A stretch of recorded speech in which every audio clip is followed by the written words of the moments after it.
নমস্কার, হোপ একাডেমিতে আপনাদের সবাইকে স্বাগত। আপনারা সবাই জানেন যে পশ্চিমবঙ্গের এসএলএসটির আবেদন প্রক্রিয়া প্রায় অনেক দিন ধরেই চলছে, কিন্তু আজকে যে বিষয়টা নিয়ে আলোচনার জন্য এসেছি সেটা অত্যন্ত গুরুত্বপূর্ণ। সেটা হলো এই এসএলএসটি ফর্ম ফিল আপের সময় ছবি এবং সিগনেচার আপলোড করার সঠিক পদ্ধতি। এই বিষয়টা নিয়ে প্রথম দিকে যারা অ্যাপ্লিকেশন করেছেন তারা অনেকেই ভুল করেছেন বা অনেকেই দ্বিধাদ্বন্দ্বের মধ্যে ছিলেন বা এখনো অনেকে দ্বিধার মধ্যে আছেন। যারা অ্যাপ্লিকেশন করেননি এখনো পর্যন্ত তারা এই ভিডিওটা যদি দেখেন তাহলে আপনাদের অত্যন্ত উপকার হবে বলে আমি মনে করি। যারা ভুল করে ফেলেছেন তাদের জন্য একটি কথা বলবো যে আপনাদের খুব বেশি চিন্তা করার কারণ নেই। এডিট অপশন খুব তাড়াতাড়ি দেবে বলেই আশা করা যায়, এবং যখন এডিট অপশন দেবে তখন এই ভিডিওটা দেখার পর যেভাবে আমরা দেখাবো সেভাবে আপনি ফটো এবং সিগনেচারটা তৈরি করে সেটা আপলোড করতে পারবেন। দেখুন, আবেদন করার সময় এরকম যে জায়গাটা আসবে ছবি এবং সিগনেচার আপলোড করার জায়গাটা, সেখানে একটি জিনিস আপনারা অত্যন্ত গুরুত্বের সহিত লক্ষ্য করবেন, সেটা হলো ছবিকে কিন্তু 60 কেবির মধ্যে রাখতে হবে।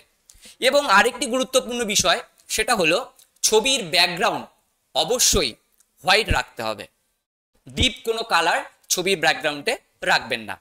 যাই হোক, এই ছবি আপলোডের সময় ছবি এবং সিগনেচারটা কিরকম হবে সেটা আমরা আপনাদের দেখাচ্ছি।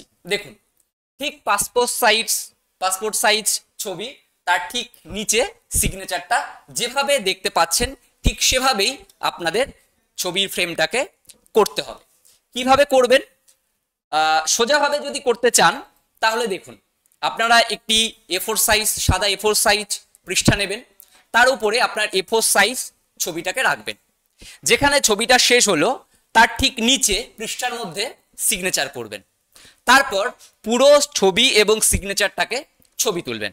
ছবি তোলার পর সেই ছবিটাকে ক্রপ করবেন।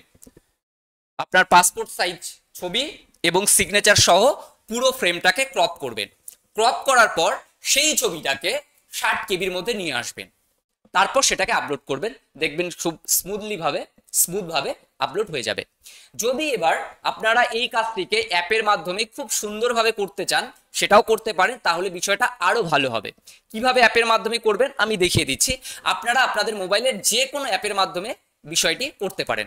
আমি সাধারণত পিক্সআর্ট অ্যাপটি ইউজ করি। এই অ্যাপের মাধ্যমে আপনারা কিভাবে এই কাজটি করবেন আমি দেখিয়ে দিচ্ছি। প্রথমে অ্যাপটি ওপেন করে নিলেন। ওপেন করার পর আপনার পাসপোর্ট সাইজ ছবিটিকে অ্যাড করে নেবেন। ধরুন এটা আপনার পাসপোর্ট সাইজ ছবি, এটাকে অ্যাপের মধ্যে নিয়ে এলেন। তারপর অ্যাড ফটোতে ক্লিক করলেন। অ্যাড ফটো ক্লিক করার পর আমাদের আরেকটি ছবি নিতে হবে, সেটা হলো আপনার সিগনেচারটিকে নিলাম, অ্যাড করলাম। দেখুন, সিগনেচারটা আমার পাসপোর্ট সাইজ ছবির উপরে চলে এসেছে। এবার এই সিগনেচারের ছবিটাকে আমি যে কোনোভাবে যে রকম সাইজে করতে পারি। আমার এটা আগের থেকেই সুন্দর সিগনেচারের মতো করে ক্রপ করা আছে, তাই ক্রপ করার আমার প্রয়োজন নেই। আপনাদের যদি প্রয়োজন হয় অবশ্যই ক্রপ করে এখান থেকে নিতে পারবেন। এই যে সিগনেচারটা ঠিক পাসপোর্ট সাইজ ছবির বরাবর করে নেবেন। তারপর এটাকে ঠিক ছবির নিচে নামিয়ে দেবেন। দেখুন, ছবির একদম নিচে সিগনেচারটাকে নামিয়ে দেবেন, সিগনেচারের ছবিটাকে। তারপর এটাকে সেভ করে নেবেন। দেখুন, সুন্দর করে কিন্তু আপনাদের যেভাবে পোর্টালে চাওয়া হয়েছে এসএসসির পোর্টালে ঠিক সেভাবেই কিন্তু ছবিটা তৈরি হয়ে গেল। এরপর এই ছবিটা আপনারা যে কোনো অ্যাপের মাধ্যমেই করতে পারেন বললাম।